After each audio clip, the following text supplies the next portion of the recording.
Hi, my name is John Delarose, and welcome to Geek Chats. I am the author of Star Realms Rescue Run, which just came out last week. It's available on Amazon.com, and I'm joined today by Amazon bestselling author Michael J Sullivan, and he writes epic fantasy, the Rhaenyra Chronicles, and subsequent books. And I understand you actually just came out with a new epic fantasy series. Is that correct? Yeah, it takes place in the same world, but it is a new series. It starts with the first book called Age of Myth, and it's called the First Empire series. Great. I can't wait to check that out. I haven't had a chance to yet. We're here to talk self-promotion today, and you are the self-promotion wizard from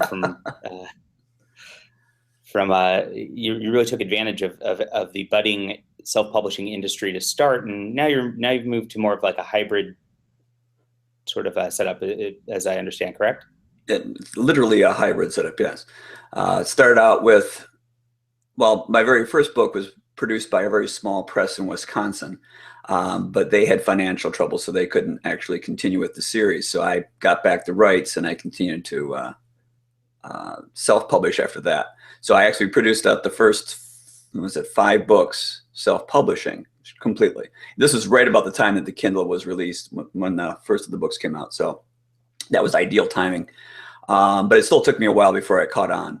But then once I got to the 5th book in a 6-book series, I was doing remarkably well. This was, I guess, the golden era of Amazon ebooks, because I was selling somewhere in the neighborhood about 10,000 to 11,000 books a month, which, because of the amount of money I was making off of Amazon, that was making, like $45,000 a month, which was pretty darn good money if you can get it. So that was something I was doing. And then my wife said, well, heck, and this is actually before it took off to that level. She said, the books are selling pretty well. You got good numbers. She wanted to take it back to the New York publishers. And she did, and she ended up selling it to Orbit, which is a subsidiary of Hachette. So we went with them, and then everything took off. So that was really good. But then I did a series of prequels which was I guess you say another series, which is called the Chronicles, where I did a series of prequels for the series, and they did well. But then I went and I did a science fiction book called Hollow World, and that book was not something that Orbit wanted to pick up, because it was traditional science fiction. It wasn't space opera. It wasn't military science fiction. It was true back to, like, H.G. Wells kind of stuff. So they didn't really want to pick that up. So I published it myself, but I sold the print rights to Tachyon Press, which is another small press. But they got it in the bookstores, and I kept the ebook rights. So I kind of handled that one. I also sold the audio rights. So that was a true hybrid. It went like all different directions. Then after that, I came up with the new series, which I just mentioned, and that one I went to Del Rey for, and they picked that one up and did a very good job with it. So I have a number of books. I have another book coming out soon, hopefully maybe in a year or so, that will be along the lines of the Chronicles, and that will also, be on my own. So I do a little bit of self-publishing, a little bit of traditional publishing, and that, I think, is probably the best way you can publish if you're an author. That, I mean, unless you're really big to where it's really a huge inconvenience to having to deal with such things as, shipping and sales and that kind of stuff. But I mean, I have a wife who's wonderful, and she tends to run my business end of it, so I don't have too much problem with it. So that's kind of a benefit that I have. So if you're going to be a publisher, or you're going to be an author, one of the first things you have to do is marry well. Nice. I'm handling my own business end, and I am in a sort of independent business as it is in my normal life. So I think I've got that handled on my own. I'm working with a small press publisher at the moment through a game company, and I think having a property that already has a brand is kind of where I started to build my own brand. And I think it's actually gotten to a point, like you said, you mentioned you were in the golden age of Amazon where it just started. And I think things have changed a little bit to where, it's a lot harder to get a name out there. So where did you start? So when you first got in the process, what did you do to get your name out there? How did you start with that? There's an old episode of West Wing where Santos is trying to get on trying to get elected, and he starts, and they take him to New Hampshire, and he says, okay, so what are you going to do? And they took him to the city dump. And he says, what are we doing here? He says, well, you just have to talk to people and say hello and shake their hands and say, I'm running for president. And he goes, oh, you're kidding me, right? And it's like, no, that's how you do this. And so whenever everyone asks me, how do you get successful at writing books? That's how you do it. It's literally one reader at a time. So what I did was, when my first books were set up, I joined writers groups. I joined reading book clubs. I had set up signings at your local Waldens, which no longer exists, B. Daltons, and in the malls. I went to every bookstore I could. I had a number of things set up where I would sit in front of the bookstore with a table and a book, and I would say, excuse me, sir, could you, excuse me, pardon me, would you? And it was just kind of humiliating to sit there and say, I want you to read this because obviously I'm a fantastic author and you need to read this book. And for most authors, that's kind of hard to do, because even though you may, I mean, most of us sit in a room because we don't want to relate with other people. That's kind of what we do. We're authors. We're scared of the rest of the world. We make our own. So this is a problem. And it's not fun to sell yourself. It's not fun to promote yourself. No one likes to do that. But that's what I did. And every time I literally handed it to each person. Now, it got a little bit smarter when you went online. And one of the next things we did was we went to bloggers. Now, at that time, it's actually easier now in some ways and harder in others. You mentioned that it's harder because there's probably there's more fish in the lake now. So it's hard to stand out from the crowd. But now you have actual means of doing it. When I started it, no blogger would even review your book, because if it was self-published, it was immediately banned. They wouldn't even consider it. But there were a few very small people who were like, you know, just typical stay-at-home moms raising their kids, who had a little blog, and they would just write about what they read. And they had like 10 people that would read it. So it was really, you know, very, very small. But the interesting thing in the blogging community is they have blog roles that run down the side of other blogs that they follow. And these bloggers have a tendency to watch each other.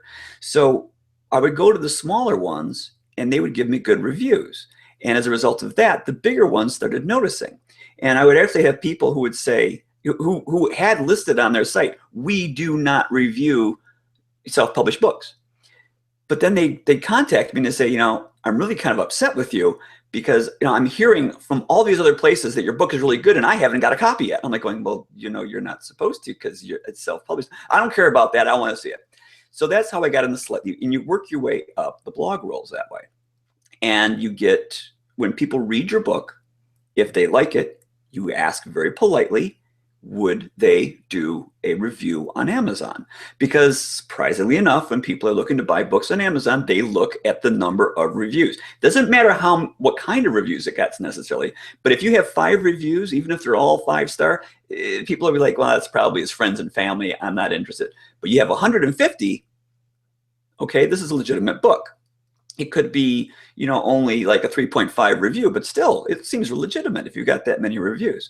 So what I did was I would give people books, or I would ask them to read it. You know, and if they did, I'd say, look, I don't, you know, whether you like it or not, just give me a fair review. Write on Amazon what you honestly felt. And that's all I want.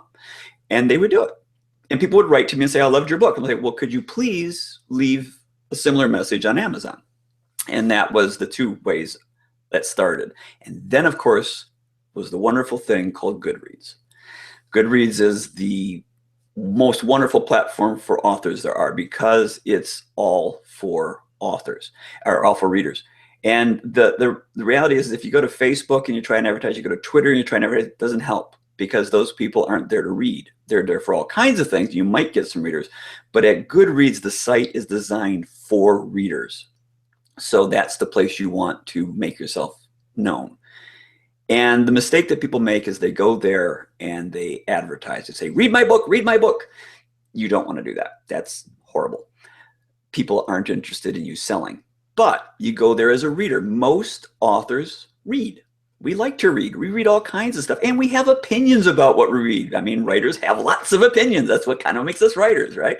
So having that, you go on Goodreads and you become a participant. You post what you read. You post why you liked it or what you didn't like about it. You get in discussions. You join groups, particularly groups that maybe might be interested in reading your book. So if you write fantasy, you join the fantasy groups. And in doing that, what you do is you just become a participant. And they'll notice to your comments that you're an author. And when that happens, they go, oh, you write books. Oh, that's interesting. And you're like, so what do you write? And then you'll get this out. And there are certain places on Goodreads you can actually advertise legitimately to say this is a spot that's totally fine for you to advertise in. And eventually people will put it together and they'll figure out who you are and they'll start reading you. And when you start that little steam or that little snowball rolling, then things start really happening, because then you become, and you have a, if you are an author and you have published a book like you have a book, which means you have an author's page on Goodreads. So you just have to go claim it.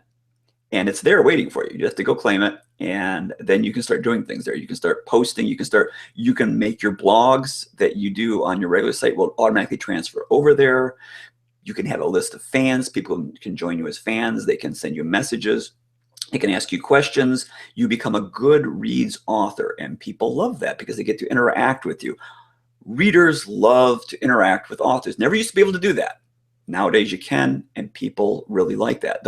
I've had people who loved me before they read me. They just knew me. They knew me from interaction, like going, I haven't read you, but you're great. I'm definitely going to have to read you now. So those are things that you can do to promote yourself. You just be, and if you're making a blog or a website, most people don't ever come there. Why would they come there? They don't care about you. They don't know who you are. So why would you do that? Well, if you put something of worth on your website, like when I was doing it, my wife wanted me to like do a blog post like once a week. I'm like, well, on what? I don't know what to write about. I'm going to write fantasy stories on there. That's not very good. So what I ended up doing was I ended up writing tips. I just would think of things that I think would help people out in writing, and I would just write them once a week. I ended up coming to like 32 of them, and I assembled them and I put them on a sidebar. So now when people come to my website, they can actually learn what I know about writing, and they can see how I use that to make the kind of stories that I make. So it gives them a reason to go there. It gives people a reason to stop, and it gives people a reason to tell other people to go there. And that gives you traffic. So those are a number of different ways you can make yourself more known in the world of saturated literature. Yeah, I think the key when you're talking about something like Goodreads, and I think Reddit is something similar with that, is that people should be aware that you should definitely not just go on there and then just blast your link to your book over and over and over again. People get annoyed by that and will be turned off by that, and you'll just end up getting blocked by people, I believe. But you do have to actually have an interest in the community to start, of whatever you're going into. You gotta the more real you are, the more real your interest is, the more that's going to be communicated to people who are watching, and they will interact and like you more, and probably respect and be interested in your work more once they see that you're just like them. Right. You find that to be the case? Oh yeah, yeah. It's weird because, okay, so when I was self-published, and like I said, this is back in the early days when most of it was done out of your trunk, and it had a really bad stigma. But when I was self-publishing, I would make posts online, and whenever I made a post, it would always have a feedback of, well, you lousy, bad author, you just coming on here to sell. But once I got traditionally published, I'd make the same kind of post, and they go, oh my God, a wonderful author has come down from heaven to actually talk to the rest of us. I'm like going, wow, that's like completely different, and nothing has changed. But all right. So that was just kind of weird. So, but yeah, when you talk to people, and I mean, people send me emails and they want to say how much they like my books, and I like write back, so well, thank you, whatever. And they write back and say, oh, I'm so starstruck. I can't believe you actually would write back. And I think even if you're self-published, if a fan writes to you and you write back, their impression of what you are and who you are is very different from what you think you are. You might think that, hey, yesterday you were, bussing tables, and today you happen to write a book. It really hasn't changed your life in the slightest.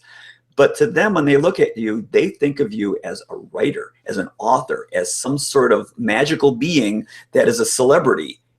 And you don't realize that, but they do. So any interaction from you with them, they really like that. They think that it's so fantastic that you would take the time out of your busy schedule to, talk to them. And they always do the same thing. It's always like, I'm so sorry. I want to apologize for interrupting you to tell you how wonderful you are. And you're like, really? I can do that. Yeah, because a lot of people have that problem.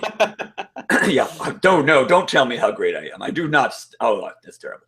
No, so when you interact with people, it puts a face on this nebulous thing called an author, because most people don't actually have photographs in their books anymore. But I mean, you seem real, you seem nice, you don't seem like a jerk. And there are people who are, granted, there are some people who are really awful. But if you're nice, people respond to that, and they cut you some slack. And I mean, there are people whose books I've read that I don't like, but I read them because I like the author. You know, so like I really want to like it because I really like the person. So if you can be nice to people, that's just going to go to help you out. I definitely do that. I even if I have no intention of reading it, sometimes I buy a book just to help somebody out, just because I like them as a person and I've met them at a convention or whatnot. And I do that a lot, and I hope other people do that also. I had a guy at like I said, I was standing in front of the different Walden bookstores and things, trying to catch people's attention. And a fella came in and he walked by me, and a lot of people walked by me. And eventually the guy came back and says, "I'll buy one of your books." I said, "Oh, great." And I always ask this, I'm like, "Well, so what was it, that won you over? Did you look at the book? Did you see how great the prose was? Was it the wonderful teaser on the back?" And he looked at me and says, "No, I really felt sorry for you." Like, wow, okay. And then he wrote me back like months later and said, "I read all your books. I loved them all. And thank God I felt sorry for you that day." I'm like, well, great. But I mean, it's funny how people actually find you. So yeah, that's I think I've done some cons. I've had varying luck. I mean, I've gone to cons where I sell 50, 100 books, and I came from a comic which I printed my own graphic novel of and put it out. And at the time, that's all I had, and I've done well at them. And I've gone to other cons and I've sold 2 or 3 copies over an entire weekend. So don't get discouraged is the main thing. If you keep going, I think it's an attrition game more than anything else. And yes, people will feel sorry for you and buy your book if they see you 5, 10 times. So you just got to outlast it. And once you've outlasted a certain point, enough people will know you. They'll start telling their friends. Nobody's going to help you yourself at first, but you'll get to a point where other people will start trying to promote your work just because they like you. And I think that's something to keep in mind. Oh yeah, well, I remember I was selling those books in front of bookstores, and I felt bad because I sold 5 after 2 hours. And the store manager came over, and I said, "I'm really sorry. I didn't mean to. I just wasted all this time, and you have all these books now that you can't move." And he says, "You have sold more than any other author we've ever had here. Will you come back?" So I was like, wow, that's like really bottom of the barrel. But to add on to what you said, that's how advertising has a tendency to work. It's not that you see a commercial for something that gives you some reason to go buy it. Generally, you see a commercial, you don't buy it. You see it again, you still don't buy it. You see it 100 times, you still don't buy it. But then you walk into a store and you're looking at an aisle of, say, soft drinks, and you don't know any of them except the one you saw 100 times. You feel more comfortable with that one just because you've seen it so often. So that's the one you buy. So that tends to be the same concept, that when you've been out as an author enough and you have enough of your books out there and enough people have talked about it, you start hearing it, and you hear it so often that suddenly you start thinking, oh, it's got to be something to do with it. Maybe I'll try it. And that's exactly how you do it. And that's why I would say that when authors write a book and they put it out, if they're self-publishing, they put it out and they wonder why it's not selling. I'm like, well, and then they start spending all their time promoting. No, that's not what you do, because all the promotion in the world isn't going to get you too far. What you need to do is write the next one, because the biggest promotion for that first book is the second book. And then you get done with that and you write the third book. And I always consider that it is like 3 times the charm. That when you have 3 books out there and someone goes to your website or to your Amazon page and they see that you have 3 books, they go, oh, this is a legitimate author. This isn't just some guy who tossed a book out and said, will it stick? I have 3 books out there now. So that person thinks, wow, this is pretty good. And if they're doing well, and also if one person reads the first book, that's fine. If he reads the second book, then he might tell someone else that, hey, I read the first book and the second book, and they're both good. And guess what? A third one's coming out. So now I want to spread the word. It's that gets things noticed. So you don't want to just put one out there and try and promote it to death. And if it doesn't go anywhere, you quit. You want to keep putting them out there. And you just keep putting them out there. And like it took for me, I was probably I think the first one I sold very little of. The second one, I was making maybe $200-300 or something, and then the third one, I started finally getting around 1,000 sales a month. And then when I hit the fifth one, that's when things went crazy. But I mean, all the way up to my fourth book, I was only making 1,000 sales a month, which isn't very much. It's decent. And if you're going it through Amazon, you'll make a half a decent amount of money. It was like kind of money you could save up and go on a trip with, but it wasn't the kind of money you could live off of. But then things blew up, and that's what you're kind of hoping for. But that happens if and only if what you're writing is good, because the bottom line is the very first thing you have to have before you do anything is a good book, and that's the hardest thing. And I mean, I wrote 4 books so far, and this is my first that sold and got published. So yeah, your first, you got to kind of look at them as almost training wheels.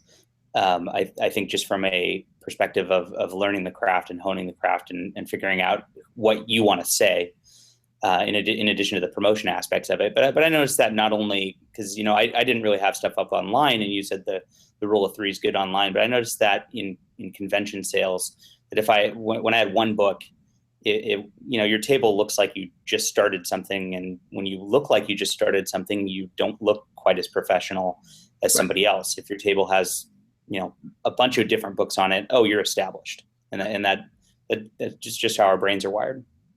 Yeah, one person came up, and I had my one book, my very first book, and I was at a local convention, and some woman came up and she took the book and she looked at it and she put it back, and she came back later and she picked it up. She said, "I'll buy this again." So I asked, "What was it that made you buy it?" And she looked at it and she says, "I read the entire first page and there wasn't a single typo." Again, it was a very low bar to try and clear, but yeah.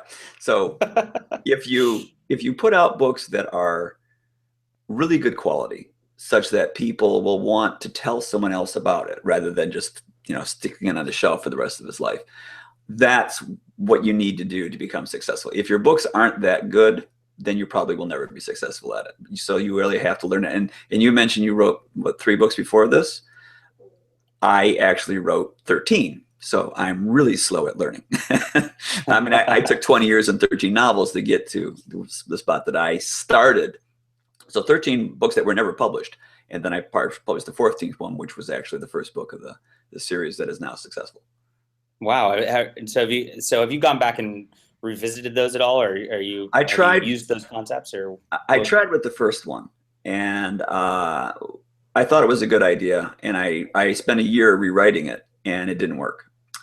So then I realized, as I tried to figure out how I could make it work, that the whole premise was fundamentally flawed. And I realized that the amount of work it would take to fix that book would take longer than if I just started a new one. So trying to go back and fix what I had really wasn't going to work, because I didn't know how to create books back then. I thought I did, of course, but I didn't. And I figured who it was. There was some other author I was with one time, much more established than I am, who said that once you finally get published, you at that moment probably will know everything that was wrong with all your previous books, and you'll know what it takes to get a really good book. And it's true. I mean, I know exactly now what makes a good book. And I can look back at my old stuff, and I can look at other people's stuff and say, yeah, this isn't going to work, and this is why. But it's a long learning curve. It's a long learning process. And I get very frustrated with people who write their first book and expect to be successful with it, because it's really long odds that you're ever going to be able to do that. I mean, it's like, I've just learned how to play piano and I'm going to create a symphony. It's like, it's probably not going to happen. So you need a lot of practice. It's not a situation where everyone can write because, you know, they actually went to school and learned the alphabet. You need a little bit more than that. And in fact, writing is incredibly complex. I mean, I'm still learning about it, and I've been doing this for, you know, like 30 years. So there's so many different nuances to this, and you keep finding new areas where you can improve it. And it's really, really hard. It takes a long time to get it right. But as you get closer, people recognize that, and they see the difference, and then they will recognize your books as better than other people's books. And that's when you start getting a following, and that's when you start becoming successful. When you first started putting out your self-published books, on this note, actually, so you had a few in advance, obviously, you know, before you released this. Did you have somebody else edit it, or at least copy edit it, or did you go through it all yourself? And what would your advice be on that? My advice is you can't edit your own books. It's pretty much an impossibility. What I tend to do is I write a book and then I don't touch it for like 6 months to a year. Well, I mean, I write it, I edit it, and then I put it in a drawer. And then I pick it up 6 months to a year later. And when you do that, you've forgotten everything you've written. So you read it as if you were a fresh reader. So you'll read a sentence and go, what does that mean? I don't even know what I meant by that. I don't even know where this thing's going. And you see the mistakes a lot more clear. And you can edit it a lot better then. But that's still not going to help you because you don't know what you don't know. So then I would end up giving it to my wife, who's a good editor, and she goes through it. But that's still not enough. Because then what we would do is we would go on Craigslist and we would look. There's a lot of editors out there who work freelance. And you'd be surprised to find that just about all, and perhaps all, editors that work for the big 5 publishing companies in New York are all freelance. And you can hire them. They don't care as long as you pay them what they pay them. So I've actually hired editors that have worked for my publishers. I know who works for them and I know their names and I can get the same people. So you can do that. And the hard part is finding an editor that works well with you. So what my wife actually did is she made a spreadsheet and we would give them 3 pages and we'd say, edit this. And we purposely put mistakes in it. And we'd have a spreadsheet of the mistakes and we would see what they did, what they caught, and what, how their style. Because some people will try and rewrite what you wrote. They go too far. Some people will just really lightly touch on it and it's not good enough. Other people will be more of quality assurance and they'll say, your group of people, they came to this tavern on horses and then the horses disappeared. What happened? And you're like, oh crap, I didn't even realize, I didn't even account for that. Thank you. So things like that you don't even see, they can find. So if you find an editor that works well with you, because some will try and change your style because they just don't match, you find someone that works well. And another thing I found is that if you hire 2 editors, each for say $300, you'll get a better result than if you hire 1 editor for $1,000. Because 2 pair of eyes tend to work better than 1, even though they're charging you more and they might be seemingly better, 2 still works better. But you can get a pretty good editor for like $300 or so, and they will do a good job. But you give them a sample of your work and you say, okay, you've edited 3 pages of it. This is an example of what I'm doing. And you don't give them the first 3 pages. You want to give them something in the middle because the first 3 pages you will work to death anyway. Give them the crappy something in the middle. And you ask them, this is what you have. This is what you can expect. How much will you charge me for, 100,000 words of that? And they'll be able to give you an estimate. And hopefully it will be somewhere in the neighborhood of $300-$400. And some you can, I wouldn't go down to like 150. I think that might be a little too cheap. Then you're getting people who are not that competent in what they're doing. But yeah, if you're up in the 200 to 400 range, you're probably getting pretty good editing. But that's how you do it. And you absolutely have to have that. Now, if you're talking about structural editing, and for people who don't know, there are many different types of editing. There's structural editing, there's line editing, and there's copy editing. And the difference being is that structural editing are the people who read the story and say you have plot holes, you have characters who disappear, you have, it's really slow in this spot, you have to do something to speed it up. That's structural editing. That's wicked expensive. Don't even bother doing that if you're self-publishing. That's something that you're going to be, those people are working. If they're any good, they're working for the publishing houses and they charge a lot of money. So that's not going to help you. But the line editing is something where people actually will go through and study your sentences and figure out how to make them better. And copy editing, they just go through and look for the mistakes. So those are the 3 different things. And you definitely need the copy editing because if you're self-publishing particularly, if you have 1 mistake in your book, just 1, people will say that it's terrible. You'll say it's crap, particularly in the days when I was doing it. Because you have to be 10 times better than any published author in order to get half as much credit. And that's always been the case, that they're looking for mistakes. When they find them, they think that you're lazy. I found 7 mistakes in the last Harry Potter book, but no one thinks that was crap. So same thing happens. I've had people read my books and say, this is terrible. This is just so poorly written. It had mistakes all over it. So I asked them, I literally wrote the person and said, well, could you tell me where they are so I could fix them? And he found 3. And 2 of them were not mistakes. He just didn't understand grammar. So those are things you have to worry about. But yes, you absolutely have to edit. You absolutely have to have someone else edit. And it's not that expensive. You can find that kind of money somewhere. Just don't buy coffee for a few months. And it's really hard to find those mistakes. I had a lot of them in mind that actually was combed over by an editor through a publishing house. So we got most of them before print, but I am actually aware of a few of them in there still. And they're not something that you can just find via spell check or anything like that. No. They're the type of mistakes that you use the wrong version of a word. And I know we all go online and make fun of people who use the wrong there, or there. But when you're in the middle of 1,000 words and you're just reading through and you just hear the word in your head, you know, there's a lot more in the English language than you realize. Oh yeah, are easy to make mistakes with. Yeah, my wife keeps a list of all the words I always get wrong. Nice. Just have a bunch of them. Yeah, editing is something you have to definitely be careful of and get right, because otherwise you tend to look bad. And I love copy. All authors love copy editors because they really save you and make you look a lot more competent than what you really are. I had one, but my very first book I edited it. My wife did. We had a professional copy editor at the first publishing house edit it. Then it came back and we had someone else we paid to edit. Then it went over to Orbit and they edited it twice. So this thing had been edited to death.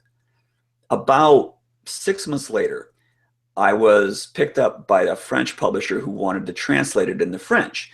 And the French person called me up and said, there's a scene near the end of the book where this character leaves, and then 2 pages later, he leaves again. And this was in all versions of the book, and no one caught it. And you're like, how could this happen? But it was true. So, I mean, that's kind of weird stuff that goes on.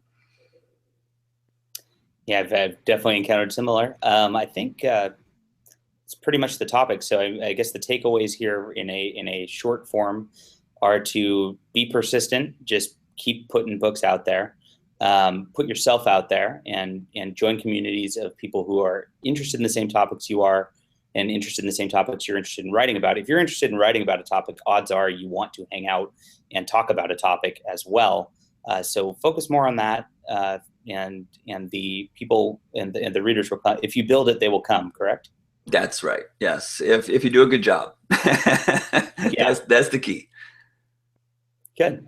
Thank you. Again, this is Michael J Sullivan, who writes the Right Era books and actually has a cool science fiction book I was unaware about, which I'm going to pick up as soon as I finish with this broadcast here, because that is my wheelhouse right there.